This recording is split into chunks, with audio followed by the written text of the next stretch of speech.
नमस्कार। वैद्य की पाठशाला में आज का पहला प्रश्न है कि आहार शुद्धि से सत्व की शुद्धि हो सकती है। इस पर थोड़ा सा आपका मार्गदर्शन और अनुभव बताइए। इसके पहले एक सत्र में आहार से संबंधित थोड़ी चर्चा की गई है। आज हम उसी चर्चा को आगे बढ़ाएंगे और आज के चर्चा का महत्वपूर्ण बिंदु है आहार। तो सबसे पहले हम आहार के प्रकार के विषय में चर्चा करें। तो सबसे पहले आत्मा का आहार है भाव, और यदि आपका भाव निस्वार्थ प्रेम और निष्पक्ष प्रेम से भरा हो तो आत्मिक स्वास्थ्य मिल सकता है। दूसरा होता है मन। मन का आहार है विचार। यदि आपके विचार निस्वार्थ से भरे हुए हो, आपके विचार समत्व से भरे हुए हो, तो फिर आपको मानसिक स्वास्थ्य मिल सकता है। अगला आहार है बुद्धि। बुद्धि से तात्पर्य है ज्ञान, और ज्ञान अर्थात आपको स्वयं का ज्ञान होना चाहिए और प्रकृति का ज्ञान होना चाहिए। अर्थात स्वयं और प्रकृति के बीच आदान प्रदान में समय स्थिति होनी चाहिए, तब जाकर के आपका ज्ञान आपके बुद्धि को स्थिरता और दृढ़ता दे सकता है। और अगला वचन है वचन। जो भी आपका शब्द है वह शाश्वत हो, सत्य हो, और जो आपका शब्द शाश्वत और सत्य होगा तभी आपके वचन सफल होंगे और आप स्वस्थ रहेंगे। और सबसे महत्वपूर्ण है शरीर। शरीर के 3 आहार है। पहला अन्न, दूसरा जल और तीसरा वायु। तो सबसे पहले हम वायु पर बात करते हैं कि आपके सांस लेना एक प्रकार का आहार है। और जब आप सांस लेते हैं तो कितनी मात्रा में लेते हैं, कैसी लेते हैं, यदि आप इसका ध्यान रखें, श्वास की नियमितता का ध्यान रखें, श्वास की मात्रा का ध्यान रखें, तब आप शारीरिक स्वास्थ्य की कामना कर सकते हैं। दूसरा आहार है जल। जल पीने के नियम, जल पीने का समय और जल पीने की मात्रा, इन तीनों पर ध्यान देना अत्यंत आवश्यक है, तभी जाकर के आपको स्वास्थ्य मिल सकता है। और अब आते हैं सबसे महत्वपूर्ण अन्न।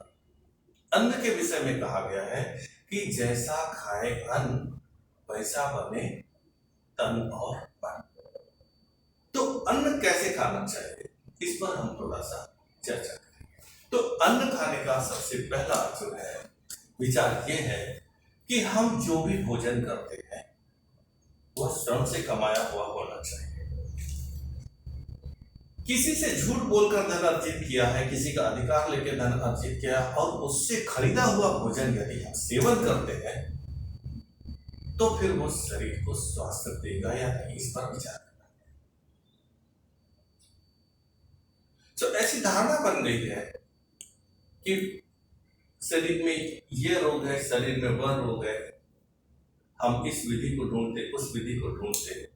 सबसे पहले हम क्या ये नहीं ढूंढ सकते कि हम जिस अन्न का सेवन कर रहे हैं उस अन्न को खरीदने के लिए हमारा धन का स्रोत क्या रहा है। उदाहरण के लिए आप मान लीजिए कि कोई व्यक्ति है, उसने अपने पैतृक संपत्ति बंटवारे में अपने भाई बहनों से धोखा किया और उस धन से अन्न खरीदा, उस अन्न से आपने भोजन किया, तो क्या वह अन्न आपको स्वास्थ्य देगा या रोग देगा, इस पर थोड़ा सा विचार करें। यदि आप किसी से छल कपट धोखेबाजी करके धन कमाते हैं और उससे आप अन्न खरीदते हैं और उस अन्न से आप भोजन करते हैं, तो क्या आप स्वस्थ रह पाएंगे, इस पर आप विचार करना है।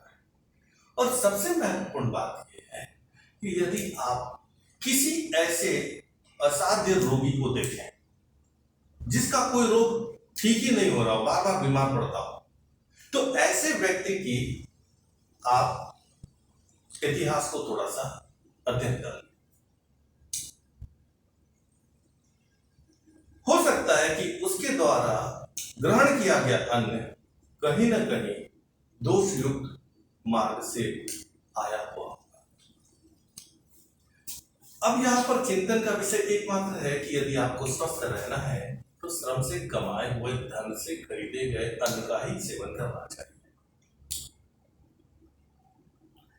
जो लोग छल कपट, धोखेबाजी, चालबाजी से धन कमा लेते हैं और फिर उनका शौक से सेवन करते हैं, उनसे अन्न खरीद करके स्वयं भोजन करते हैं, उनके शरीर में स्वास्थ्य है या रोग है, इस बात की जानकारी व्यक्ति को होती है।